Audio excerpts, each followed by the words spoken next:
નવસારીથી મોટા સમાચાર. નવસારી પર પૂરનું સંકટ. પૂર્ણા નદી ભયજનક સપાટી નજીક પહોંચતા મહાનગરપાલિકા વિસ્તારમાં અત્યારે રેડ એલર્ટની સ્થિતિ આપવામાં આવી છે.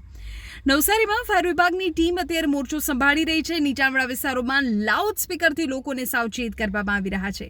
દક્ષિણ ગુજરાતમાં પણ આકાશી આફત થમવાનું નામ નથી લઈ રહી. નવસારી સહિતના જિલ્લાઓમાં અત્યારે સ્થિતિ ગંભીર છે. નવસારીમાં તો અંબિકા અને કાવેરી નદી બાદ હવે પૂર્ણા નદી પણ રૌદ્ર સ્વરૂપ ધારણ કરી રહી છે. નવસારી મહાનગરપાલિકાએ વિસ્તારમાં પૂરનું હાઈ એલર્ટ જાહેર કરી દીધું છે. ઉપરવાસમાં પડેલા સાર્વત્રિક ભારે વરસાદને કારણે પૂર્ણા નદીની જળસપાટી સતત વધી રહી છે, જેને પગલે વહીવટી તંત્ર અત્યારે એક્શન મોડમાં આવી ગયું છે. કયા પ્રકારની કામગીરી ત્યાં અત્યારે થઈ રહી છે તેની જો આપણે માહિતી આપું તો નીચાણવાળા વિસ્તારોમાં રહેતા નાગરિકોની સલામતીને ધ્યાનમાં રાખીને ફાયર એન્ડ ઇમરજન્સી સર્વિસની ટીમ મેદાનમાં ઉતરી છે.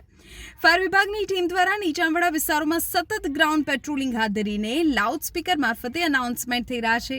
લોકોને સતર્ક રહેવાની સૂચના આપવામાં આવી રહી છે. નદી કાંઠા કે પાણી ભરાયેલા માર્ગો નજીક ન જવાની અને કોઈ પણ જાતની અફવાઓ પર વિશ્વાસ ન કરવાની ખાસ અપીલ કરવામાં આવી રહી છે.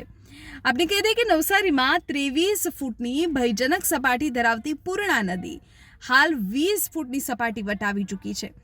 ભેસત ખાડીથી લઈને પૂર્ણા કાંઠાના 10 જેટલા સંવેદનશીલ વિસ્તારો અત્યારે એલર્ટ કરાયા છે, જેમ કે ભેસત ખાડા અને કામેલા દરવાજા, રંગૂનનગર, રિંગ રોડ, કાશીવાડી, શાંતાદેવી અને મિથિલા નગરી, જલાલપોર, બંદર રોડ, કાઠિયાવાડી અને દશેરા ટેકરી આ વિસ્તારો એવા છે કે જ્યાં પરિસ્થિતિ થોડી વધારે ચિંતાજનક થઈ શકે છે.